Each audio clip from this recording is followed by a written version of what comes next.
እችን ነገር እኛ ቤት ነፍስ አድን እንላታለን። በተለይ ደግሞ ለጾም ወቅት እንዴት ገላግሌና እንዴት ወሳኝ ነገር መሰላችሁ።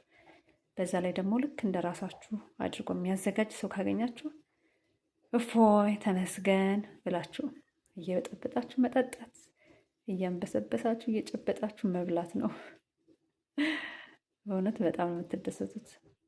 እህቴ ነች ይሄን የምታዘጋጀው።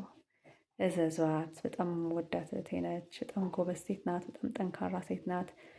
ለእኛ በጣም ግልግል ነው። ለእሷ ያው ጫናው በጣም ይበዛል፣ ግን ደግሞ ስራዋ ነው። ጥርት ታርጋ ጽድት ታርጋ በሰዓቱ ባላችሁበት ቦታ የምታደርስላችሁ ናት። ይኸው ስልክ ቁጥሯ እዚህ ጋር አለ። ደውሉላት። የምትፈልጉትን ነገር ማዘዝ ትችላላችሁ። በርበሬ ብትሉ፣ ተልባ ብትሉ፣ ሽሮ ብትሉ፣ የዳቦ ዱቄት ብትሉ፣ በስማ ስንቱን ልንገራችሁ። በጣም አሪፍ ነው።